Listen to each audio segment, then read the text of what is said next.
أعوذ بالله من الشيطان الرجيم بسم الله الرحمن الرحيم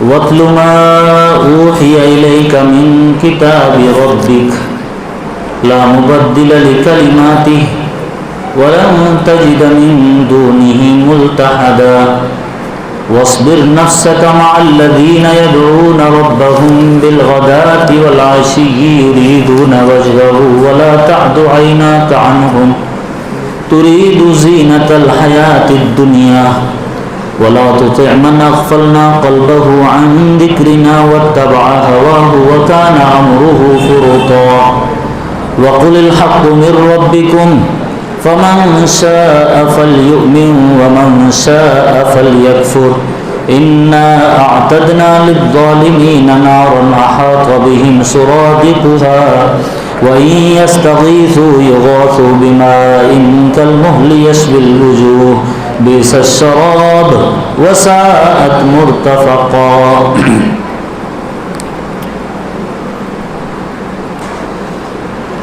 محترم بزرگوں، عزیز دینی اور ایمانی بھائی، قرآن پاک میں آج 18واں پارہ مکمل ہوا الحمدللہ۔ اس درمیان بہت ساری صورتیں پڑھی گئی، لیکن کل کا جو ہمارا ٹاپک تھا سورہ کہف کا، جو اس لیے ضروری ہے اس کو سمجھنا اور اس کی تفسیر کہ موجودہ حالات میں ہم جس دور میں زندگی جی رہے ہیں، یہ زندگی مکہ مکرمہ کی زندگی سے ملتی جلتی، اس کی یوں سمجھیے کہ کچھ جھلکیاں امت مسلمہ جی رہی ہے۔ مکہ مکرمہ میں جو حالات تھے وہ انتہائی سخت مشکل حالات۔ آپ سوچئے کہ کھلے عام نماز پڑھنا، اذان کیا نماز پڑھنا مشکل تھا ان کے لیے، دعوت دینا مشکل تھا، کوئی پروگرام کرنا مشکل تھا، کوئی مجلس مجمع کو اپنی بات سمجھانا مشکل تھا۔ ایسی صورتحال میں یہ سورہ اتر رہی ہے، اور اس صورت میں اللہ تبارک و تعالی نبی علیہ الصلوۃ والسلام کو اس سچویشن کو، آپ اس صورتحال کو سامنے رکھتے ہوئے پھر آپ سمجھیے کہ اللہ نبی کو کہہ رہے ہیں کہ حق کا اعلان کر دو، اللہ نبی کو کہہ رہے ہیں کہ کتاب کو ببانگ دغل بیان کرو، اللہ نبی کو یہ حکم دے رہے ہیں کہ یہ وہ کتاب ہے جس کی لوگوں کے سامنے تلاوت کیجیے، لا مبدل لکلماتی، اس کتاب کے کلمات بدلے نہیں جا سکتے۔ کیا مطلب یہ ہے کہ اس زمانے میں موجودہ دور میں قرآن کی 26 آیتوں پر لوگوں کو اشکال ہے، صرف 26 آیت پر۔ اس زمانے میں تو پورے قرآن پر اشکال تھا، پورے قرآن کے بارے میں کہا جاتا تھا یہ گھڑ لیا گیا، یہ ایسے ہی من گڑت کہانی ہے پورے قرآن کے بارے میں۔ آپ سوچئے کہ وہ زمانہ، کم سے کم یہ تھوڑے بہت اتنے تو سمجھیں کہ 26 آیات کو نکال دو، باقی ٹھیک ہے، 26 آیات کہاں، پورا قرآن کہاں؟ آپ تھوڑی دیر دماغ لگائیے۔ اور اس زمانے میں اللہ کہہ رہے اس کے کلمات بدلے نہیں جا سکتے، اس میں کوئی ترمیم نہیں ہو سکتی، اس میں کوئی تحریف نہیں ہو سکتی، اس کے فیصلے اٹل ہے، اس سے کوئی فرار نہیں، اس کے احکامات سے کوئی راہ فرار نہیں کر سکتا۔ اس کو آپ پڑھ کے سنائیے۔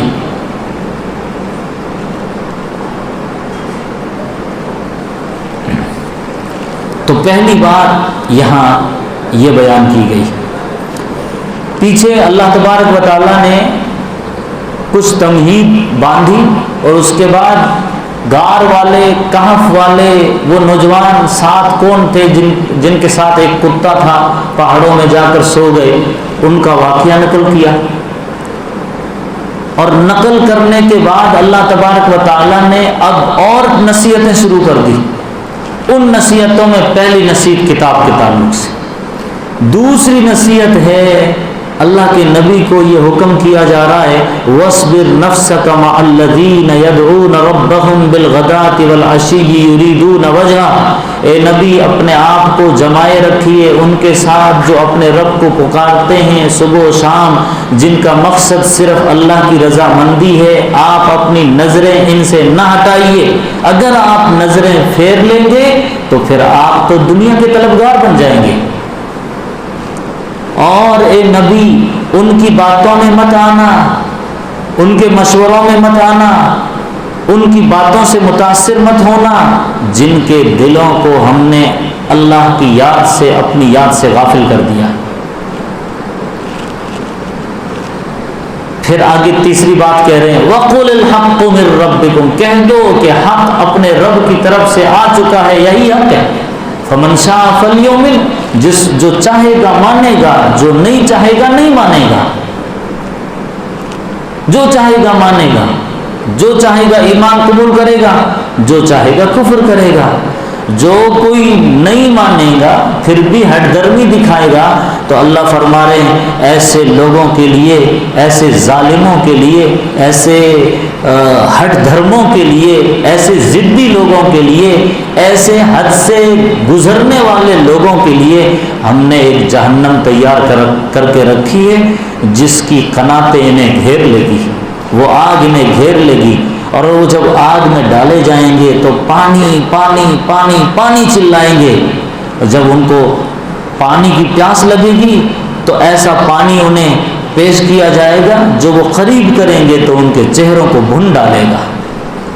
تو کتنا برا پانی ہے، بئس الشراب، کتنا برا پانی ہے، کتنا برا ٹھکانہ ہے.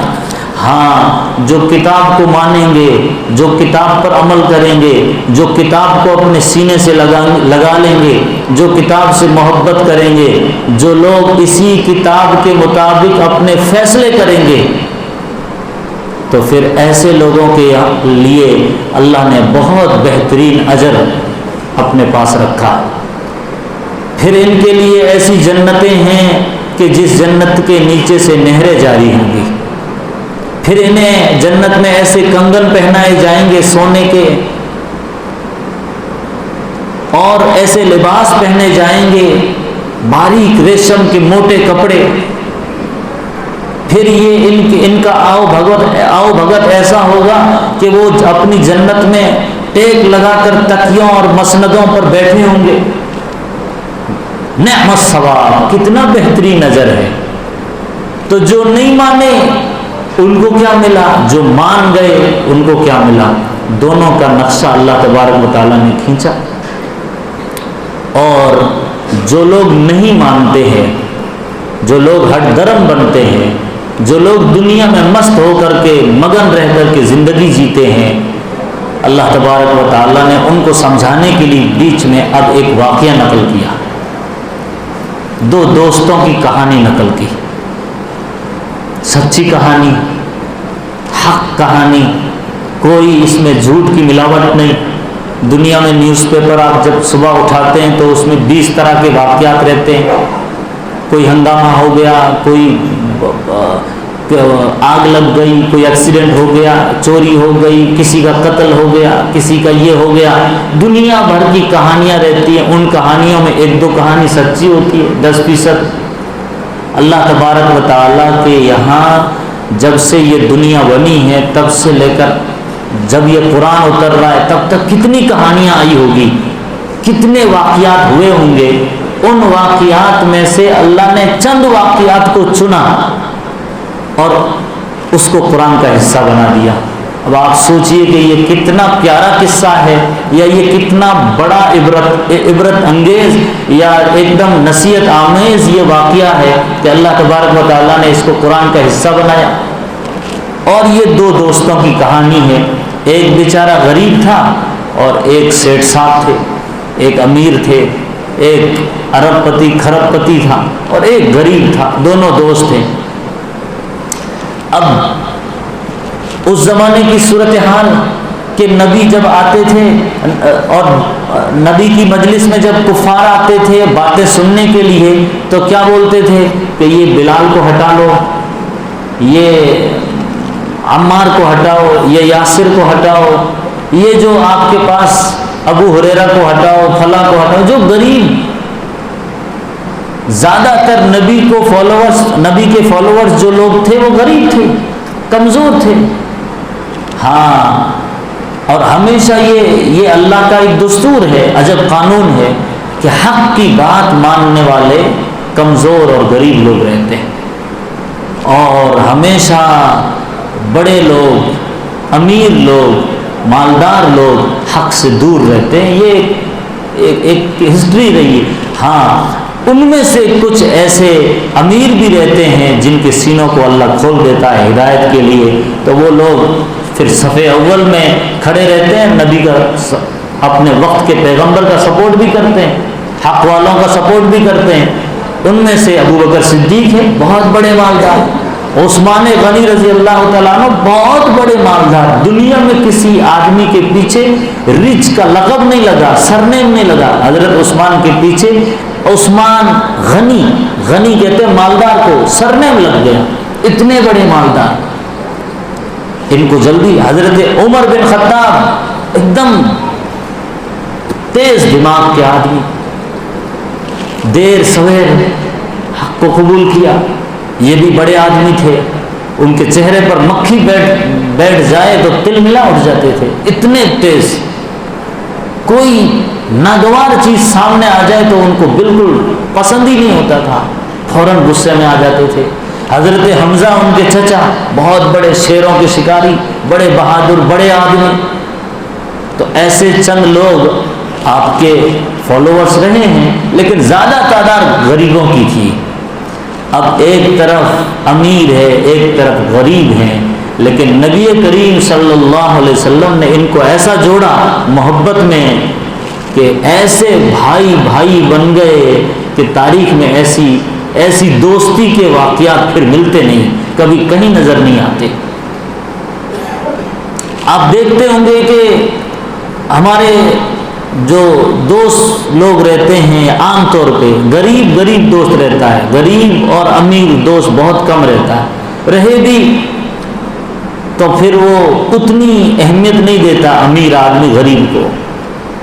ہاں، جو سمجھدار رہتے ہیں، تواضع والے رہتے ہیں، اخلاقیات والے رہتے ہیں، اللہ کا ڈر رکھنے والے رہتے ہیں، وہ غریبوں کو بھی سینے سے لگا کے رکھتے ہیں۔ لیکن بہت کم ایسا ہوتا ہے اپنے برابری کا آدمی، اپنے اسٹیٹس کا آدمی، اپنے ذرا ہم پلہ آدمی، لوگ ایسوں کو اہمیت دیتے ہیں۔ جو ایک دم جاہل ان پڑھ رہتے ہیں، ایک طرف یہ بڑا ایجوکیٹڈ، تو زیادہ اہمیت نہیں دیتے۔ یہ جو دوست ہے، ایک امیر ہے، ایک غریب ہے، دوستی ان کی بھی پکی تھی۔ اب یہ اللہ تبارک و تعالیٰ نے امیر کو کیا کیا کیا نعمتوں سے نوازا، باغ کا نقشہ کھینچا ہے۔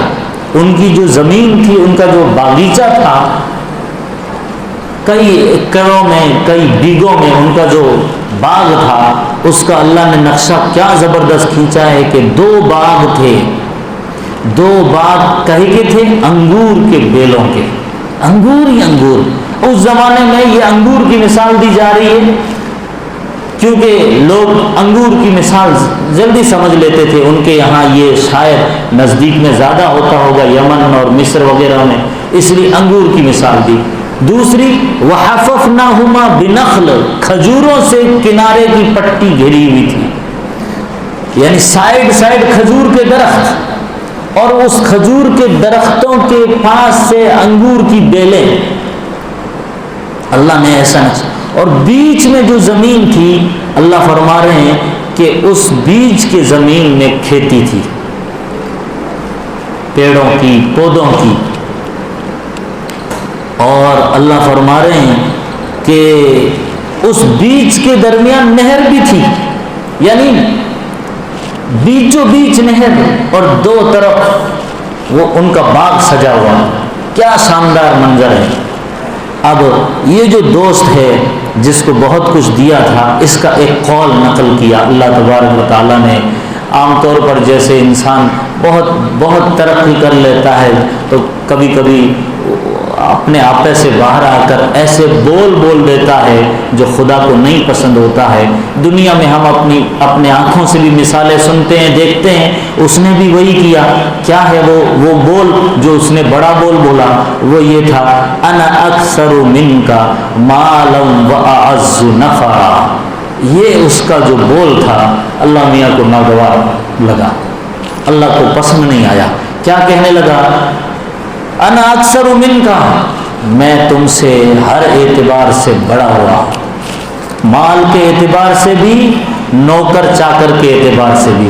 میرے پاس مال بھی بہت ہے تجھ سے، اور میرے پاس اتنے ملازم ہیں۔ جیسے آپ لوگوں کو دیکھا ہوگا کہ جب آپ کسی کو خیر خبر لیتے ہیں اور تھوڑا سا انسان کا 10-20 اس کے ہاتھ کے نیچے کام کرتے ہیں تو وہ 10-20 کو اور 40 بتاتا ہے، 40 کو اور 80 بتاتا ہے، 100 کو دو، میرے ہاتھ کے نیچے 100-200 لوگ کام کرتے ہیں۔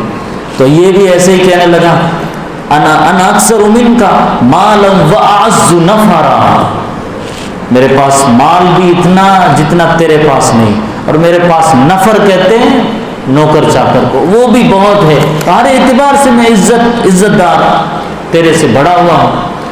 اچھا تو غریب فقیر آدمی، تیرے پاس دنیا میں اللہ نے اسی لیے نہیں دیا کہ تو اللہ کو نہیں پسند ہے، میں زیادہ پسند ہوں۔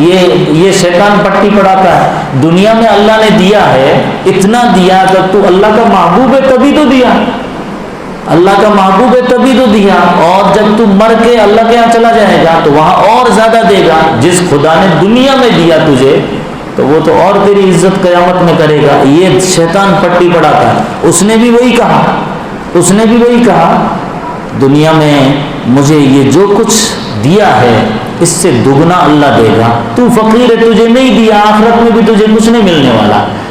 اور پھر گھمنڈ میں تیسری بات کہی، کیا کہی؟ آخرت یہ جو لوگ بہکی باتیں کرتے ہیں، مر کے دوبارہ اٹھائے جائیں گے، فرشتے آئیں گے، قبر میں پوچھیں گے، یہ میں نہیں سمجھتا کہ ایسا کچھ ہوگا۔ یہ سب مولیوں کی باتیں، کون قبر میں جا کے آ کے دیکھ کے آیا؟ وما اظن الساعة قائمہ، میں نہیں سمجھتا کہ قیامت آئے گی، اور مان لو آ بھی گئی تو پھر اللہ میرا جس خدا نے یہاں زیادہ دیا وہ اور دے گا۔ یہ کہتے ہوئے وہ اپنے باغ میں جا رہا، اور جو ساتھی ہے، اب ساتھی بھی کیسا دیکھیے، ایک دم اللہ والا، مال سے متاثر نہیں ہوا، اس کی زمین جائیداد سے متاثر نہیں ہوا کہ چکنی چپڑی باتیں کرو، سیٹ صاحب کو بری نہ لگے، ورنہ چندہ بند کر دے گا، ورنہ مدد بند کر دے گا، ہیلپ بند کر دے گا، اس کو کچھ ایسی باتیں بولو جس سے اس کے دل کو برا نہ لگے۔ نہیں، ایسا نہیں تھا، مخلص آدمی تھا، اللہ والا تھا، اللہ سے ڈر رکھنے والا تھا۔ اس نے کہا کہ بھائی کیا تو اس خدا کا انکار کرتا ہے جس خدا نے تجھے مٹی سے بنایا؟ حقیقت یاد دلا رہا دوست، اپنی حیثیت، اپنے وجود پر غور تو کر، کہ تو ہے کیا؟ تو وہ کچھ نہیں تھا، وہ مٹی کا ٹکڑا تھا، اور پھر وہ ہواؤں کے ذریعے، غذاؤں کے ذریعے وہ پھل بن کر، غذا بن کر تیرے باپ کے پیٹ میں گیا، اور پھر نطفہ نکلا، اور اس نطفے سے تو تیار ہوا۔ ثم خلقک من تراب ثم من نطفہ، پہلے تو جب تجھے مٹی سے بنایا۔ ایک اس کا مطلب یہ بھی ہے مٹی سے بنانے کا کہ جو غذائیں ہمارے لیے تیار ہوتی ہیں وہ مٹی سے ہی تیار ہوتی ہے۔ دوسرا اس کا مطلب یہ بھی ہے کہ اول مرتبہ جب انسان کو بنایا تو مٹی سے بنایا، تو دونوں مراد ہیں۔ ثم من نطفہ، تو پہلی مرتبہ انسان کو مٹی سے بنایا اور پھر نطفے سے بنایا۔ ثم سواک رجلا، پھر اللہ نے ایک آدمی بنا دیا۔ لکنہ اللہ ربی، لیکن میں غرور نہیں کرتا، میں گھمنڈ نہیں کرتا، بھلے میرے پاس کچھ بھی نہیں ہے لیکن میں رب اللہ ہی کو مانوں گا، میں اس رب کے ساتھ شرک نہیں کروں گا، کسی کو شریک نہیں ٹھہراؤں گا۔ پھر اس نے سمجھاتے ہوئے اور بولا کہ تو اپنے باغ میں جب داخل ہو رہا تھا تو تو نے بہت بڑی بات کہہ دی، یہ نہیں بولنا چاہیے تھا، تجھے تو ایسا بولنا چاہیے تھا ما شاء اللہ لا قوت الا باللہ، جو میرے اللہ نے چاہا وہ ہوا ہے، میرے میں کچھ بھی طاقت نہیں ہے. لا قوت الا باللہ. ان ترانی انا اقل منک مالا وولدا، اگر تو یہ سمجھتا ہے کہ میرے پاس مال بہت کم ہے اور اولاد بھی، بچے بھی زیادہ نہیں ہیں، تو ہو سکتا ہے کہ تیری جنت سے زیادہ میرا رب دے دے، یہ اللہ کے اختیار میں ہے. یہ بھائی آخر تو وہ بھی انسان تھا، جب اس نے غریب کو حقارت کی نظر سے دیکھتے ہوئے بڑے بول بولے تو اس کے دل کو چوٹ لگی. اور کبھی کبھی ایسے دل جلوں کی، ایسے اللہ والوں کی بات خدا سن لیتا ہے. اور اب جو اس کے دل میں جو چوٹ لگی تھی، اس کو کہتے ہوئے، اس کو یاد کرتے ہوئے وہ کہہ رہا ہے کہ ہو سکتا ہے میرا رب اس بات پر قادر ہے تجھ سے بہتر دے دے، اور تیرے پاس جو باغ ہے یہ باغ پر کوئی آسمان سے طوفان آئے اور یہ چٹیل میدان بن جائے. یا جو تیرا پانی ہے، جس پانی سے کھیت کھلیان تیرا سیراب ہوتا ہے، وہ پانی خدا نیچے لے لے، یعنی چوس لے زمین. تو کیا تیرے اندر طاقت ہے کہ وہ پانی کو تو چشمے کو اوپر لے آئے؟ یعنی خدا وہ کنویں کو سکھا دے تو کوئی کسی انسان کی بس میں ہے کہ وہ کنویں میں پھر پانی لے آئے؟ فلن تستطیع لہ طلبا، کچھ نہیں کر سکتا تو. اب یہ تو بول کے چلا گیا، اور ادھر سے اس نے بولا اور ادھر سے اللہ نے سن لیا. وَأُحِيطَ بِثَمَرِهِ فَأَصْبَحَ يُقَلِّبُ كَفَّيْهِ عَلَى مَا أَنفَقَ فِيهَا وَهِيَ خَاوِيَةٌ عَلَى عُرُوشِهَا. ایسا اللہ نے طوفان بھیجا، وہ تو چلا گیا، یہ اپنے گھر وہ اپنے گھر. رات کو ایک دن 2 دن بعد جب بھی کوئی طوفان آیا تو کسی طرح وہ طوفان جب تھما تو تھمنے کے بعد اس نے آ کے اپنا باغ کا نظارہ دیکھا تو اللہ کہہ رہا ہے کہ وہی خاویۃ علی عروشها، سب کے سب زمین بوس، سب کے سب بس بکھرے پڑے تھے، جیسے کھجور کے تنے زمین سے لگے ہوئے، سب تتر بتر، کچھ نہیں باقی ہے. وَيَقُولُ يَا لَيْتَنِي، اب پچھتا کے ہاتھ ملتے ہوئے اللہ نے کیا غضب نقشہ کھینچا ہے کہ منہ میں ہاتھ ڈالے ہوئے، ناخن چباتے ہوئے، جیسے انسان افسوس میں کرتا ہے، ہاتھ رگڑ رہا ہے، ہاتھ مل رہا ہے اور کہہ رہا ہے کاش میں اپنے رب کے ساتھ شرک نہیں کرتا. کیا مطلب؟ انسان مال و دولت کے نشے میں سب سے زیادہ گناہ جو کرتا ہے وہ شرک رہتا ہے، وہ شرک رہتا ہے. وہ شرک کوئی ضروری نہیں کہ کسی غیر کو سجدہ کرے، غیر، وہ شرک کی کئی قسمیں ہیں. کاش میں شرک نہیں کرتا.